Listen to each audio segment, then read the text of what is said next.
Hi friends, ಎಲ್ಲ ಚೆನ್ನಾಗಿದ್ದೀರಾ? ಎಲ್ಲ ತುಂಬ ಚೆನ್ನಾಗಿರ್ತೀರ ಅಂತ ತಿಳ್ಕೊಳ್ತಾ ಇದ್ದೀನಿ. ವಿಷಯ ಗೊತ್ತಿದೆ ಕಾಮೆಂಟ್ ಮಾಡಿ, ಇಲ್ಲಾಂದರೆ ನಾನೇ ಹೇಳ್ತೀನಿ ನೋಡಿ. ಚಾಲೆಂಜಿಂಗ್ ಸ್ಟಾರ್ ದರ್ಶನ್ ಅಭಿನಯದ ಡೆವಿಲ್ ಸಿನಿಮಾ ಇದೇ ಡಿಸೆಂಬರ್ 11ರಂದು ನಿಮ್ಮ ಹತ್ತಿರದ ಸಿನಿಮಾ ಮಂದಿರಗಳಲ್ಲಿ. ದರ್ಶನ್ ಅವರ ಸ್ಟೈಲು, ಅವರ ಫುಲ್ ಆ್ಯಕ್ಷನ್ನು, ದಂಗು ಬಡಿಸುವ ಕತೆ, ಎಲ್ಲರೂ ಅವರ ಫಿಲಮ್ ನೋಡಿ ಸೂಪರ್ ಡೂಪರ್ ಹಿಟ್ ಮಾಡಬೇಕು.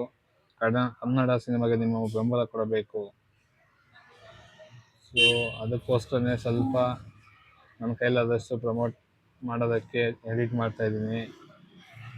ನೋಡಿ, ಇದೇ ಥರ ಎಡಿಟ್ ಮಾಡ್ಕೊಳ್ತಾ ಇದ್ದೀನಿ. ಯಾವಾಗಪ್ಪ ಅಂದರೆ December 11 devil cinema release. So ಎಲ್ಲರೂ ಮಿಸ್ ಮಾಡದೆ ತಪ್ಪದೇ ನೋಡಬೇಕು. ಸೊ ನನ್ನ ಕೈಲಾದಷ್ಟು ಪ್ರಮೋಟ್ ಮಾಡ್ತಾಯಿದ್ದೀನಿ. ಇನ್ನು ಉಳಿದಿದ್ದು ನಿಮ್ಮ ಕೆಲಸ.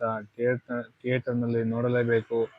ಚಾಲೆಂಜಿಂಗ್ ಸ್ಟಾರ್ ದರ್ಶನ್ ಅವರ ಡೆವಿಲ್ಸ್ ಡಿಸೆಂಬರ್ 11 ಮಾಸ್ ಹಬ್ಬ ಶುರು ಆಗಲಿದೆ. ಸೊ ಎಲ್ಲರೂ ತಪ್ಪದೇ ನೋಡಿ. ಜೈ ಡಿ ಬಾಸ್. ವಿಡಿಯೋ ಇಷ್ಟ ಆದರೆ ಫಾಲೋ ಮಾಡಿ, ಲೈಕ್ ಮಾಡಿ, ಹಾಗೆ ಶೇರ್ ಮಾಡಿ.